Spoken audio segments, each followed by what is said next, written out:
ஆண்டவராகிய இயேசு கிறிஸ்து நாமத்தில் உங்களை வாழ்த்துகிறேன். 2 பேதுரு 2:4 நாம் நினைக்கிறோம் நம்மளை மட்டும்தான் அவர் நியாய தீர்ப்புல நிறுத்துவார் என்பதல்ல, நம் ஒவ்வொருவருக்கும் ஒரு தூதர்களை தேவன் வைத்திருக்கிறார்.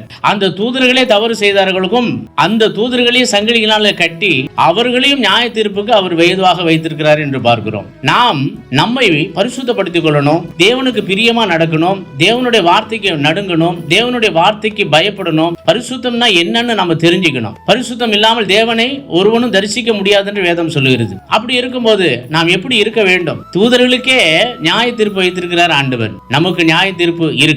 ஒவ்வொரு பிள்ளைகளும், சிறு பிள்ளைகளிலிருந்து பெரிய முதியோர்கள் வரைக்கும் தேவனுடைய சமூகத்தில் போய் நிற்க வேண்டுமா கடைசி நாட்களில்? ஆகையினால் தான் ஆண்டவர் சொல்கிறார், மனம் திரும்புங்கள், பரலோக ராஜ்யம் சமீபத்தில் இருக்கிறது. மனம் திரும்பி தேவனை நோக்கி பார்த்து ரட்சிப்பை பெற்றுக் கொள்ளுங்கள் என்று ஆண்டவர் சொல்கிறார். நானே வழி, நானே சத்தியம், நானே ஜீவன். பணம் போன போக்கில் வாழ்ந்து கொண்டு எப்படி வேணாலும் வாழலாம் என்று நினைக்கிறது ஒரு தவறான நோக்கமா இருக்கிறது. உலகத்தில் அநேக ஜனங்கள் நினைக்கிறாங்க அவங்களுக்கு ஒரு தெய்வம் என்று.